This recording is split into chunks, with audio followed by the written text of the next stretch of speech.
What do CEOs need to know about sales these days? A lot. Outdated sales strategies and tactics plague most companies today. Listen to what innovative CEOs and experts have to say about how to change all that with Sales Talk for CEOs. Welcome to Sales Talk for CEOs. Today, we're going to talk about something I know you are all deeply interested in. I think we're all wondering how we could just get inside the mind of the buyer a little bit better. I know that CEOs are wondering why deals aren't closing, why the sales cycle is lengthening in the complex sale. And I think we're all just wondering what's going on inside their mind. Well, I'm going to tell you, we could find out a little bit better by simply asking them. And we're going to talk about that a little bit today as well. But I think it's important for everyone to understand that things are changing. The buyer is approaching the sale differently. They're coming to you with more information and in a different way. And your traditional sales approach of qualification and discovery just isn't going to work anymore. And so we've got to figure out some better ways. Lucky for us, we don't have to do it ourselves because people like Tim Riesterer and Corporate Visions are doing it for us. So I'm super excited to have Tim on the show today. He's pretty darn smart, and I always love talking to him. He is a distinguished business strategist known for his expertise in marketing and sales, and especially customer communication and messaging.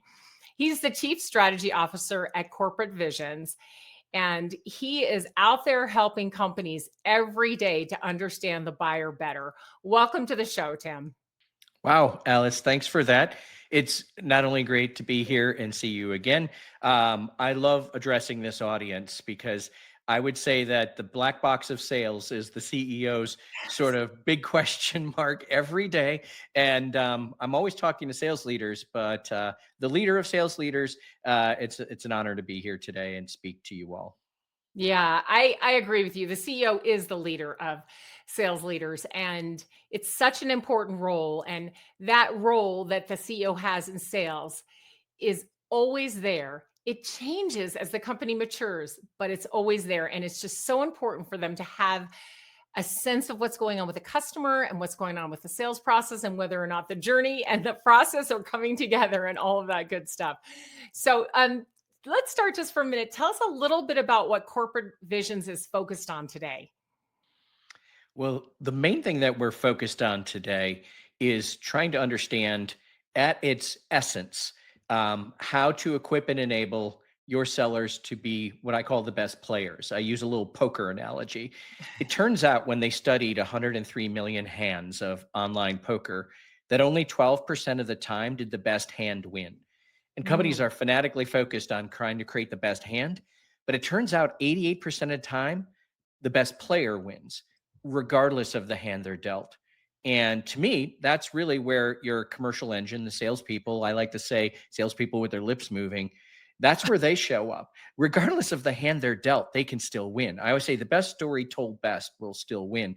So we are focused on that moment, not only from the seller's perspective and the conversations they have, but the buyer's perspective and how they respond to those conversations. So I have the privilege of leading a research set of research laboratories that looks at and gets inside the mind of the buyer and understands why and how they frame value, how they make decisions, and then how to impact the stories you tell and the skills with which you tell it so that your team becomes the best player. I'm going to trust you have a great hand to play, but it doesn't matter if you don't have the best players. Oh my gosh, I love that analogy. I'm going to have to use that because it made me think of a discussion I was having yesterday, right? So here you have people who are, skilled to do something, right? So they have the right hand, right? They've got all the right cards, but they're not winning. And it's where I sort of feel like it's the art and the science have to come together, right? You've got a great hand, but it's not enough. You've got to also be a good player, which means you've got to be flexible. You've got to think in the moment and be able to move and figure things out. You can't just rely on the hand you were dealt. So that is an excellent analogy. Love that. All right. So you and I know that CEOs are sitting around wondering what these sales teams are doing. Like, what do these salespeople do all day? How come these deals aren't closing?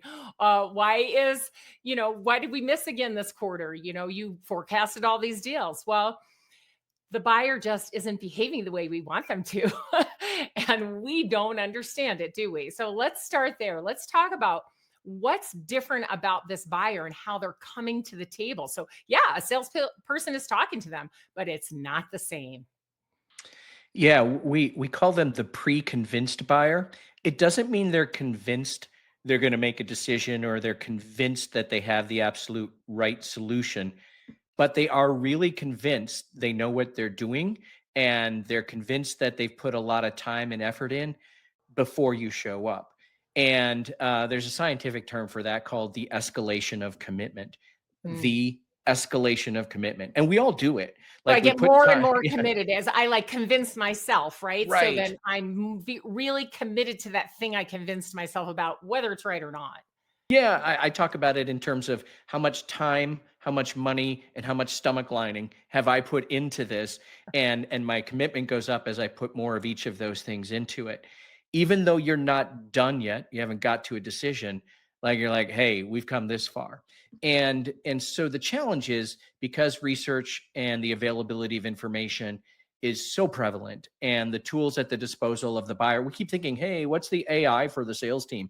Buyers Mm, are using AI and they're getting smarter and smarter. And they feel like this is the key. They feel like they're further along when a salesperson shows up. And the problem is, too many salespeople have been trained to start with the same sort of 20 questions as if this person was somewhat unaware and untroubled. And they think they are way on the other end of the spectrum. And they're like, we are way past that. right. And then it gets very hard for the seller to get themselves into the pre-convinced buyers sort of draft and then even impact that process a little bit. Often they show up and it's like, oof, maybe this thing isn't designed, this process and what they're thinking they need isn't as aligned to us as we need. And the question really becomes, and the skill necessary for the modern buying journey, I'm calling the de-escalation of commitment. Not that you want to blow up where they're at, but you got to find a way to get them to take a couple steps back. And that doesn't work if you just come in and play 20 questions with them as if it's a stage zero opportunity. No, So no. we've been researching like what does it take to show up late and give yourself a shot? Right. So here you are. They're already, thinking they're going to buy your product or something else. And again, we want to steer them away from any bad decision. Like if they're so convinced they want to buy what you're selling and we're not convinced that that is really a good fit, we have to be careful about that too, right? So they're committed, but it can be very difficult. So here I am as a salesperson or a sales team walking into this buying committee with a bunch of very committed to buyers wanting to do something, and I can't start asking, oh, so do you have a budget? Who's going to be making the decision? What's your timing on this? Because they're just going to be like, what? This is not good. So we more have to start somewhere like, you've probably done a lot of research and have some understanding of what you're looking at. Can you give us an overview of what you've learned so far in your journey? Absolutely. You're asking them to basically quickly get you up to speed. Yep. Like it's like freeway speed when you learned how to take an Yeah, on ramp. You had word. to get up to On the freeway speed before you get to the freeway. yeah. And so let them take you there, as opposed to and that's okay because they want you to be helpful. So they're like, all right, we'll tell you what we've learned so far, what we're thinking so far. They won't tell you who else they've talked to, but they may frame up sort of what they think both the problem and the solution in their minds is. And then you really have two goals. One, you got to get yourself in the deal. You have to prove that you should be among the considered. And then if you can see based on where they're at that there are some gaps or risks or limitations for you because of the process they're following and how they're thinking about it, you want to get in the deal, but you also might want to back the process up and help reframe it a little bit. And and the ideal is to do both. Get yourself involved and reframe the process a bit to favor you. And each one takes a slightly different move. And sometimes you get one, sometimes you get both. So I think, I'd love to talk about each of those, because those goals are what you need to focus on in those pre-convinced buyer moments where they think they've got it all going on, and you're trying to be a part of it.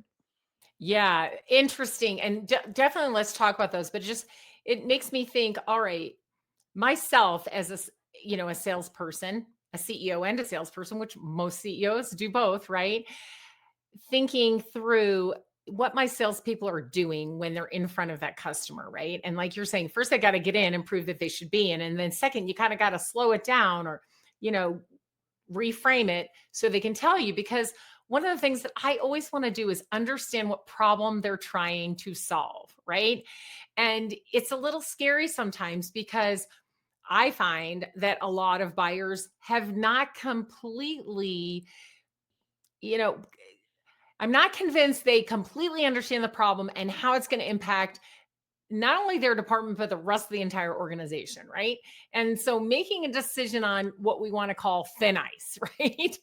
And so if I am really a great salesperson, I want to be sure that we're solving the right problem. So let's mix that in as we go. So the first part you said, okay, they've just got to get in there, right? And make sure they can be part of the solution, one of the choices at least. So let's talk about that. Yeah, and so what I would tell you is that, you're right. So you would insert this concept that we call problem statement alignment, and problem statement agreement into this part of the process. So the first thing you have to do is, if you are not currently on the list, you've got to, identify and introduce, after you've discovered what needs they think they're solving for. And well, you can solve for that, but they've missed a few. Your job to get included is show them that there are potentially other needs, other gaps, other missed opportunities that they haven't considered. So it's not a yeah, but I like to call it's a yes and. It's like, Mhm. yes, those problems, we see them all the time. But what we work with 300 companies every year, we see a couple of these other ones. How are those looking for you? So we call it introducing the unconsidered need. And they're like, oh, that's really helpful. Yeah, we Right. should have had that on the list. Yeah. And they're like, that's great, because we've optimized not only for the needs that you mentioned, but these as well. And that allows them to bring you into the deal and make that short list, because they're like, it'd be malpractice if I didn't also look at Yes. this solution. If you just come in and can say, I'm as good as whatever you're looking at, they're like, I don't know if I need more. Yeah. Yeah. So you got to make yourself different enough, and you got to get them to not just see your differentiation, but see what they might be missing. So Right. Now, that's step one. pause there for a second because I think this is so important. So we talk a lot about adding value, right? I think that most people have no idea what that means when you say you have to add value as a salesperson. What on earth does that mean? I have to know more about my product. I have to know more about the industry. What do I have to, how do I add value? That is what you said is exactly how they add value. When you can say to a customer, listen, I know you've considered all of these things.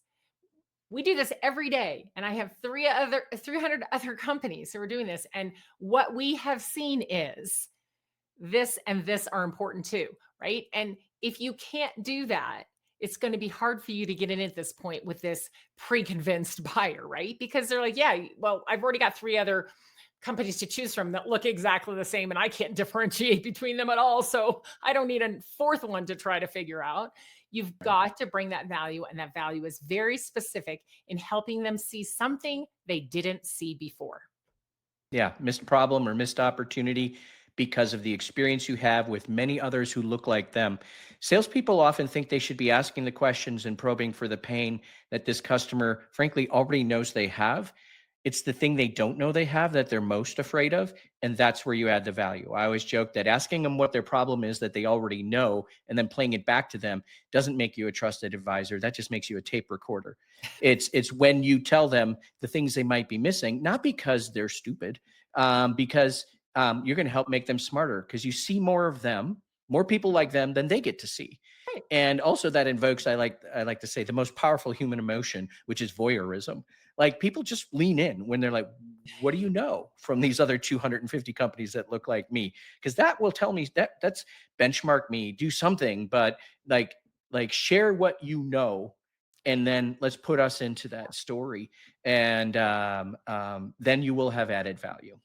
Yeah. All right. So they've brought something to the table, they've added the value. So now they're being considered, they're in that block of consideration. What has to happen next? So, what I would say, I'm going to go back to your earlier point about problem statement agreement or Mhm. alignment between you and the customer and amongst them. What we've learned from our research is the problem statement will change 3.1 times during a buying cycle. Yeah. It's like a little bit like nailing some jello down. So, your job regularly is to make sure this is the problem statement that we're all focused on, and that we got it right, and that you all agree and we're in alignment. The number one customer buying experience that we see in our buyer feedback laboratory, the number one thing we see contributing to a win or a loss is aligning solutions to needs, either doing it well or doing it poorly. So it's almost like you don't even get to affect a lot of other things until everybody feels that alignment. And even the customer knows how important getting them and you and them aligned is. So you break through with some unconsidered needs, you sort of disrupt that status quo, and they're like, it'd be malpractice not to consider you. Now your job is to start orchestrating this process. And the first thing you can do best is make sure that everybody is in alignment on the problem. So that I'll stop there, and then we'll talk a little bit about how you can introduce ideas for the process. But I think I just validated what you said earlier. You absolutely did. And here's the thing, right? So you've got a salesperson, and maybe they have a subject matter expert and a customer success person and maybe a senior person involved against this buying team. And at least for the companies that I work with, they're selling to companies that are 100 to 1,000 times their size, right? There's so many mid-market companies that are selling to all the giants. They all want to sell to the Fortune 500, Fortune 1000, right? And they are. But understanding what's going on in those organizations as they're trying to make a decision and up against three, four, five, six, seven, eight different humans that are trying to work together to make a decision, right? That's no easy task. So that this is, one of the main reasons you have to have selling teams against these buying teams. You can't just send one lonely person in there to do all the work. It just doesn't happen like that anymore. And so as they're trying to understand for each of those individual humans how they see it and what they're feeling about it and how it's going to impact them personally, let alone their department and the company, right? That's a big task to start to unravel all of that. And all of those people are still doing their regular job every day and trying to think through this decision making process and hopefully not spend the money unwisely, right? And get fired. So I think that it's a little more complex than we're thinking it is. And we're not probably fully equipping our sales teams to do this, but we can talk about equipping sales teams in a minute. Let's get back to the next point because I think it's important. So, Yeah, in this world of de-escalating commitment a little bit so that you can help impact the process. It like I said, this world is a yes and world, like in the comedy world, yes and as opposed to mhm. yeah, but. Sometimes when you get in at stage zero and somebody doesn't have a clue, you're like, yeah, but, and then you really provoke, challenge, do those sorts of things. In the late stage, you got to do the opposite. It's got to be like what you've done so far, validate those things, and then it's like, and have you considered this? And in the process, so you've got your unconsidered needs on the table. They now want to hear from you. You're trying to align their problems and align them around the problem to be solved, because that's adding value too. They're having a hard time rallying and It's getting. adding huge Yeah, value when you right, are talking about 3, 4, 5, 6, 8 other people in your own company trying to come together and make a decision, and you're not the boss of any of them, right. possibly, quite possibly, right? Trying to get them, to come together, sit down, discuss it, think it through, make sure they have all the pieces they need to make a good decision. Wow. So if a salesperson can help with that, that's magic.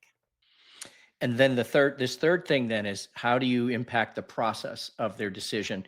Is looking at what and knowing what they've done so far, what you have accomplished together, but also because you helped people make this decision more often than this company's made this decision, you should be able to say, when companies have successfully gotten to a decision and put themselves in a position where the subsequent implementation and change management was successful, they've done these things. I've seen these in your process so far, but I haven't seen these. Like, they usually include this opinion or this insight, or Mhm. they conduct this test, or they do that. And when great outcomes happen, those are things that we've seen. It all keeps coming from a place that we've seen more often than you have, and that's how we're going to help. And so, are there any things in the process of the customer that you see maybe they missed in the process that contributes to a better outcome for them, also helps you get to a better outcome? But because you brought that to the table, that just changes that value added game as well. So it's, yes, you did all these things, and here's a few others that successful companies like you have done when they've got to the other side of a decision like this. Should we maybe put those on the table as well? Step, step, step. And the customer may not agree, but you've impacted them in a way where they're like, at least you've pricked their conscience in a way where they're like, okay, this person has really got a grasp on what it's going to take for us to be successful here. Yeah. This thing may not work at our company for a reason, but I get it. So you see what I'm saying? It's like, it's there's a chance for you to reframe the process in your favor, or at least get them seeing that you understand the process and progress towards success. And that's huge, as they're clinging for anything that would create both differentiation so they can make a decision, and confidence. Like, how can they de-risk this decision? All that contributes to that in their mind. Yeah, I mean, it's just mapping it out really. And people talk about, mutual action plans and close plans and things like that. But I like to just talk about, here's what all the humans involved in this need to do and consider.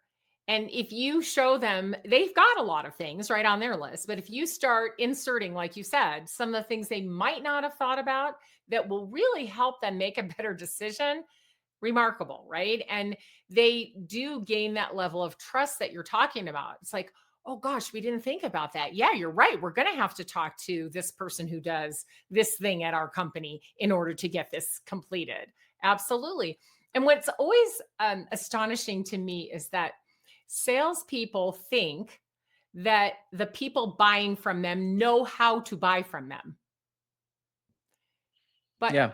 I mean, how could you? First of all, this buying committee that's been put together ad hoc or maybe not, um, has probably never purchased this thing ever before in their lives. One, right? That's the Right. first thing to keep in Or, mind. or certainly, as this team has It, been congealed, right? They maybe made this decision 3 years ago, but it ain't the same people who are now in the process of looking at a renewal or a change out. yeah. Right. Exactly. Or the company wasn't as big, or there were a lot of things that were different, right? Yeah, So for sure. thinking that they know how to buy from you, or even thinking they know how to get a purchase done at their own company, just because they were tasked to purchase something doesn't mean they know exactly how to make that happen. And I think when we come in thinking, well, they know how to buy, they have a budget, they know where to get the money from, they know how to get people that, no, we have to come in as salespeople, again, adding that value, knowing and understanding that they may not know how to buy this from you or anyone else, and they may not know how to get this decision made at their company. So, once again, as a salesperson, you can make a big impact if you can help them with all of that. Yeah. Psychologically, the one thing that can't get delegated, and it really can't be avoided, is risk. And so everything that we're talking about here, Yeah. making sure they know there might be some sneaky needs they hadn't considered, creating alignment for them and for you and them, and then making sure the process is complete and on the path to success as you've seen it, is de-risking the Yes. decision. Yes. And that's where you get all this hesitation, is they're worried about the risk of making the decision.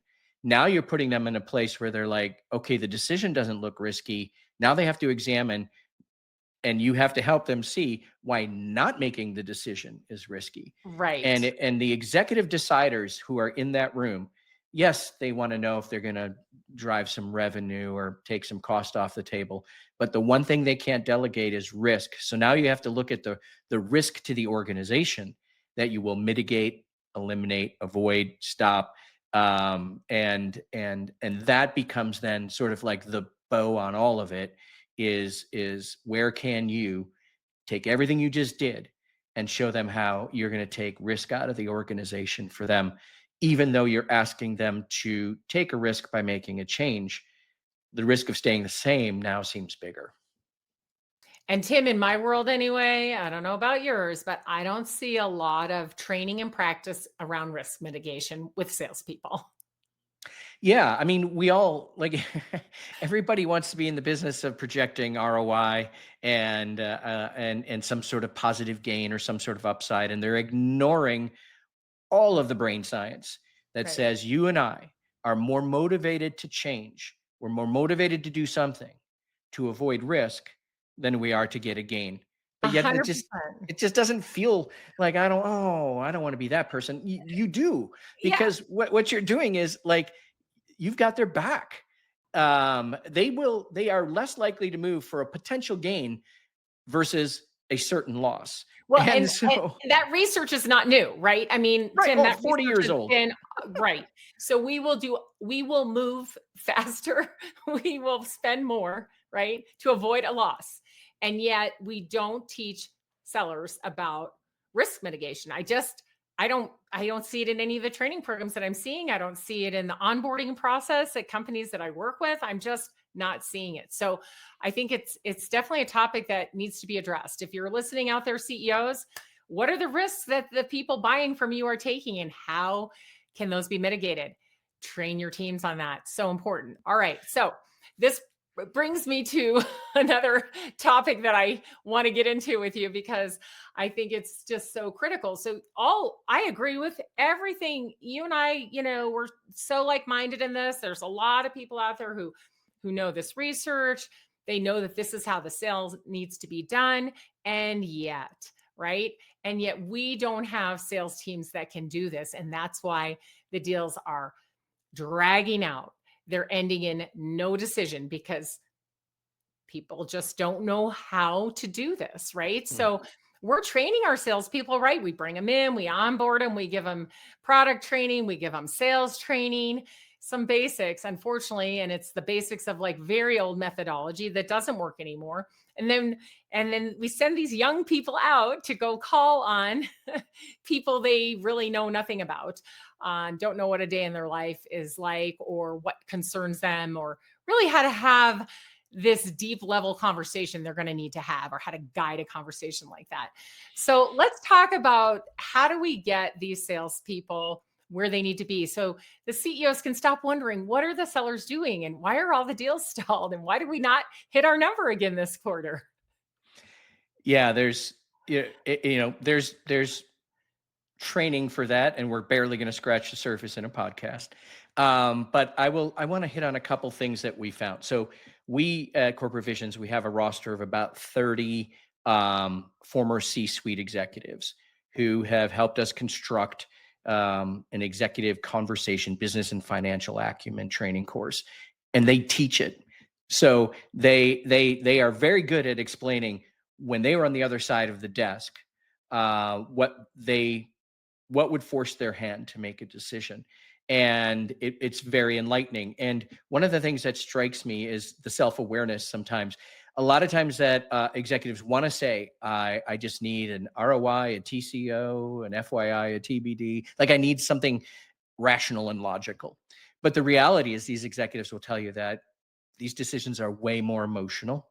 And what they believe is like the seminal moment is if you can show clear contrast between their current state and the future state.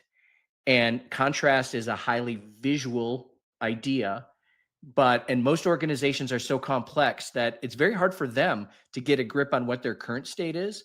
But again, because you've seen so many different companies, you're like, this is what it looks like in most companies. And you see, hair falling out and lightning strikes and things like that. But it's like real. You're like, this is what it looks like. This is what they're seeing. This is what they're hearing. This is what they're feeling. This is what, and they go, it seems pretty familiar.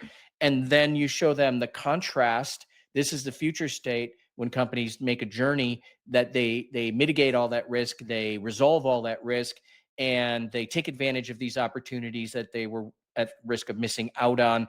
And I always say, the perception of value and the willingness to act and take the risk of change is directly proportional to the amount of contrast you can show between the current state and the future state. If they don't see any contrast, if people can see my hands now, they're next to each other. If they don't see any contrast between your solution and what they're doing, if they just can't see it, nobody takes the risk of change to get more or less the same. So people struggle to show contrast because they lead with their solution and they think everybody's going to just get it. But you actually have to show them what their current state looks like, what's happening, what they're struggling with. And you tell that, stories of other people like them and what they were experiencing. And you start to articulate the typical gaps and misses and flaws and limitations and missed opportunities. And they start to self-persuade. They're like, oh my, some of that's going on here. And then when you talk about your solution, it is in contrast where you directly resolve those risks you just set up. And now you've created the perception of value. And now you've created the sense of like, I can't stay there. The former safe is no longer safe. And now you don't look like risk, you look like a new safe. And it sounds, I don't know what it sounds like to people here who think they're rational thinkers, but the reality is that's what is the emotional brain that makes the decision to change needs to see. It craves contrast. So I would just offer, if I had one big idea for everybody, make sure your company depicts current state versus future state and the business change that they will feel in between so that they can perceive enough value to take the risk of making that change. Yes. Oh my gosh. That is so clear and so perfect. That is exactly what it is. And then, of course, the selling team has to get 5, 8 more or more people to see the contrast, right? Or enough of them, to agree that they see the contrast to get it to move forward. So, what looks like it's going to be, pretty easy, quick and easy on the outside, like, well, why can't they just decide to buy this or not buy it? It's really very complex and it is very emotional. So it's not that you can just rush in and go, hey, look at your ROI. Yeah, that seems risky to me, right? Right. It may happen. It may not happen. Right. And, so I don't know. It seems a little risky to me. It's the contrast of the future state from where you are now that is so important. Okay, so yeah, we can't like teach on this podcast how to get your salespeople leveled up to that point, but let's kind of wrap up here with a couple of things that CEOs can do right away, right, to make sure that their sales team is on the right path, whether they're the one managing the sales team or they have a sales leader in place or even a CRO. These are things the CEO needs to know so that they can help move this whole thing forward, help shorten these sales cycles, help get these deals to a conclusion. I mean, I'd even rather have a hard no, it's not a good fit, right? Than oh yeah, keep pushing that out another quarter, keep pushing that out another quarter. So let's talk about that. What do these CEOs need to know, Tim? Well, here's a tool of the organization that I think is underutilized by everybody in the organization, and that's win-loss feedback. Most companies I know are asking their salespeople, "Why are we winning and why are we losing?" And here's what I can guarantee you: if you ask your salesperson, you're winning 100% of the time because of them. You're losing 100% of the time because the hand they've been dealt. Back to our original conversation. The reality is, what we found is when we ask buyers and sellers on the same deal why a decision was made, the answers differ 70% of the time. So your salespeople are not a reliable gauge. Only your customers are, because they made the decision. What we found is buyers can give you accurate feedback on why you win and lose, and not just around your product and the hand that you played, but the way you played it. In fact, what we found is 53% of losses. Now, think about this for a second. 53% of losses were winnable according to buyers if it wasn't for something that did or didn't happen in the sales experience. So if you want to figure out how to immediately impact wins and losses, you need to figure out what winnable deals were lost and what you did to cause that. Sure, 47% of the time you might have to tweak your product and fix your pricing, but the majority of your losses were because of something that's coachable and fixable. But you don't know what those are because you're not asking your customers, where are you falling short? So I think the fastest path is always to look at your previous wins and losses like game film, get your buyer feedback and start to look for trends and around the experiences they're having, and see where you might be falling down, why you might be winning, why you might be losing. And we found that buyers can specifically compare you to the competition and give you pretty specific feedback in a couple areas around the experiences that changed it for them. And when you can find out which one of those are working and not working for you, you can begin to isolate and intervene in ways that you know will improve performance pretty quickly, because your buyers have told you. And the problem is most buyer feedback win-loss programs have been relegated to product and product marketing and management, and they're just taking a couple snapshots. I'm suggesting, because the technology's there, is that when a deal closes in a CRM, you kick out a survey with some gentle nudges and reminders and some reciprocity and some offers. We got some expertise in that. But what we're finding is if you get 20 to 30% of your deals giving you some feedback, you can materially identify repeatable gaps and flaws in your approach that you can then go remedy. And what we found is when a single seller gets at least 3 or more pieces of 3 separate deals worth of feedback, their win rates go up just from hearing from the customer. So there's like something magical about a seller getting 3 or more pieces of deal feedback, and then you as the management team being able to look at it and say, looks like this is a consistent area you need improvement on, because the actual buyer is telling us that you can change. Some of the data we showed, we can change win rates by up to 40% by just hearing from the buyer. I believe that is a completely untapped opportunity because you're asking buyers things anyways. Let's do it systematically and let's do it holistically so that you as a CEO, not only does your product organization benefit, but also your sales teams benefit. So, as a CEO, there is something you can do right away, starting now, right? Yeah, I'm sure everybody's doing these loss reviews internally with their own teams and listening to the salesperson and the other people involved in the sale. But start asking the customers, the buyers. They were part of this. They felt the whole process. They know what was included and what wasn't, and they know what made them decide. And you and I were talking, before we started, Tim, about leveraging buyer feedback. And it's simply not done often enough, right? So you're saying simply, hey, go start asking the people who didn't buy, but also ask the people who did buy, right? You Right. can get good feedback either way on where they changed their mind and where they started to be a believer, and what were How the they things, compared you to the how they competition. compared They are you. willing to share that without naming or bashing. They're like, here's how you score. And the question we always ask is, how did my performance in this area compare to the competition on a scale of 1 to 7? Well, they feel comfortable telling you that. But what you're getting is competitive intelligence as well in terms of where they are or aren't selling well and what areas you win on, the hills you win on, and the ones you lose on where they might be doing it better. It's gold that can be unlocked. And it's not like companies don't have this motion. They just aren't being comprehensive enough in what they're asking and how they're asking it to get the most useful Right. bang for the buyer feedback buck. Well, I'll dare to say that many companies are not doing it at all, or if they are, it's not consistent. So that is just a change that can be made immediately. Consistently ask the buyers about what happened, whether you won or you lost. You can do that through surveys. You can have a third party do it and call them. That you can get some help Mhm. from corporate visions. There's so many ways to do it. Just start doing it right away. Oh my gosh, Tim, thank you so much. You are just always such a wealth of information. It's so appreciated. I thank you so much for being on the show today. Always a pleasure. Thank you, Alice. And as we get more research, I'll let you know. And I hope to see everybody again sometime soon. Yeah, absolutely. I've got a few more topics I want to cover with you. So I'm going to get you back on the show for sure. But if somebody would like to find you, Tim, what's the best way for them to do that? My company is called Corporate Visions.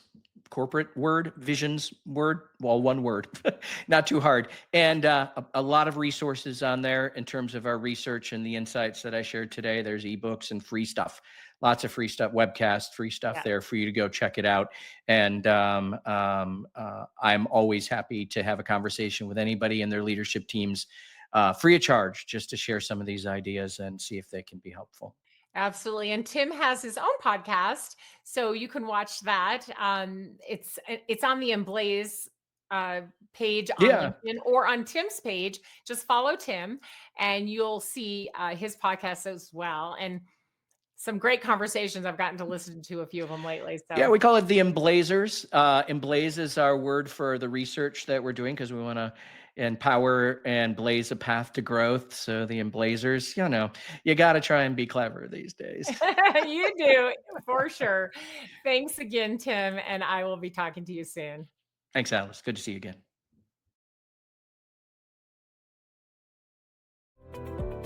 If you enjoyed the show, please like and subscribe, and we'll see you next week.